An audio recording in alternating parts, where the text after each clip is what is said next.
শাসন ছাড়া, পুলিশ ছাড়া, গোয়েন্দা সংস্থা ছাড়া মানুষের সামনে আসার যার কোনো ক্ষমতা নাই।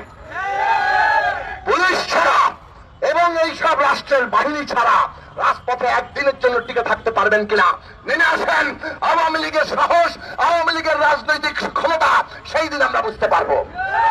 গণতন্ত্র মঞ্চের অন্যতম শরিক দল জাতীয় সমাজতান্ত্রিক দল জেএসডি একটি মিছিল নিয়ে আসছিল এই মোহামেডান স্পোর্টিং ক্লাবের এখানে।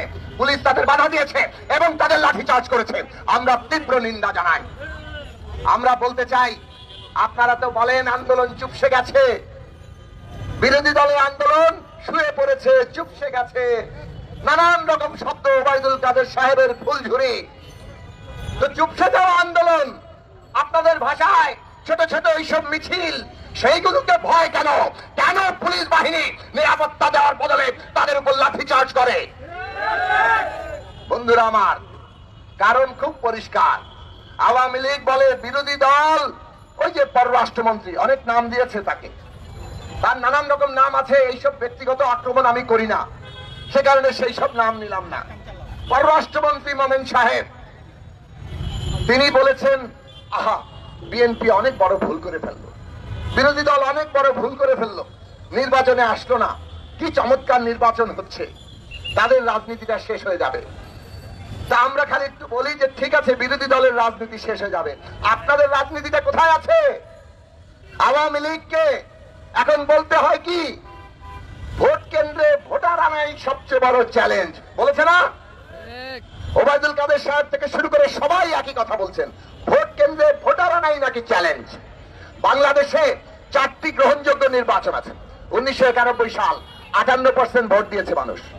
1996 সাল 74 থেকে 75% মানুষ ভোট দিয়েছে। 2001 সাল 76% মানুষ ভোট দিয়েছে। 2008 সাল যেখানে এই সরকার ক্ষমতা এসছে 86% ভোট দিয়েছে। 100 জনের 86 জন মানুষ ভোট দিয়েছে। তাহলে অংশগ্রহণমূলক নির্বাচন হলে বাংলাদেশের মানুষ উৎসব করে ভোট দিতে যায়। আর আওয়ামী লীগ এখন অংশগ্রহণমূলক নির্বাচন করছে, সেই নির্বাচনে তাদের প্রধান কথা ভোট কেন্দ্রে ভোটার আনাই চ্যালেঞ্জ। বোঝেন কি নির্বাচন হচ্ছে? প্রধান দল যার নেতা শেখ মুজিবুর রহমান এই দেশের মানুষটাকে বঙ্গবন্ধু উপাধি দিয়েছিল, সেই দলটি আজকে জোর করে মানুষকে ভোট কেন্দ্রে আনতে চায়।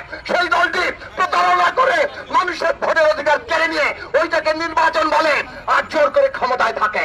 ফ্যাসিস্ট শাসন ছাড়া, পুলিশ ছাড়া, গোয়েন্দা সংস্থা ছাড়া মানুষের সামনে আসার যার কোনো ক্ষমতা নাই। পুলিশ ছাড়া এবং এই সব রাষ্ট্রের বাহিনী ছাড়া রাজপথে একদিনের জন্য টিকে থাকতে পারবেন কিনা নেমে আসেন। আওয়ামী লীগের সাহস, আওয়ামী লীগের রাজনৈতিক ক্ষমতা সেই দিন আমরা বুঝতে পারবো। আপনারা তো এখন নিজেই বলেন ক্ষমতা ছাড়লে নিশ্চিহ্ন হয়ে যাবেন। অতএব বিরোধী দল চিন্তা করেন না। মোমেন সাহেব, ওবায়দুল কাদের সাহেব, আমরা আপনাদের নিজেদেরকে নিয়ে চিন্তা করার জন্য বলি, আমরা ন্যায়ের পথে আছি। আমরা এই দেশে গণতন্ত্র কায়েম করার জন্য, জনগণের ভোটাধিকার প্রতিষ্ঠার জন্য লড়াই করছি। কাজেই যতই দমন পীড়ন করেন আমাদেরকে পরাজিত করতে পারবেন না, জনগণকে দবায় রাখতে পারবেন না। কিন্তু আপনাদের পতন অনিবার্য। নৈতিক ভাবে দেউলিয়া হয়ে গেছেন, রাজনৈতিক ভাবে দেউলিয়া হয়ে গেছেন। পুলিশ ছাড়া, দমন পীড়ন ছাড়া আপনাদের কোনো অস্তিত্ব নাই। কাজেই বাকি কেবল জনগণের ধাওয়া। জনগণ প্রস্তুতি নিচ্ছে, একদিন এই সমস্ত দেয়াল ভেঙে জনগণ আপনাদেরকে ধাওয়া দেবে। যেভাবে লুটপাট করেছেন, এই যে বাংলাদেশ ব্যাংক লক্ষ হাজার কোটি টাকা, 1 লক্ষ কোটি টাকা ব্যাংক থেকে খালি লুট হয়ে গেছে। 15 লক্ষ কোটি টাকা এই আমদানি রপ্তানির নামে পাচার হয়ে গেছে। দেশের ঋণ $100 বিলিয়ন, মানুষের পকেট থেকে দ্রব্যমূল্য বাড়িয়ে হাজার লক্ষ কোটি টাকা হাতিয়ে নিচ্ছেন। মানুষ সহ্য করবে না, প্রতিরোধের জন্য প্রস্তুত হচ্ছে। কোন দেশপ্রেমিক নাগরিক আগামী 7 তারিখ নির্বাচনে ভোট দেবে না, আর দেবে না বলেই এই নির্বাচনকে প্রতিরোধ করে আপনাদেরকে ক্ষমতা থেকে বিদায় করবে, দেশে অংশগ্রহণমূলক সুষ্ঠু নির্বাচনের ব্যবস্থা করবে। সেই আহ্বান জানিয়ে আমি আমার বক্তব্য শেষ করছি।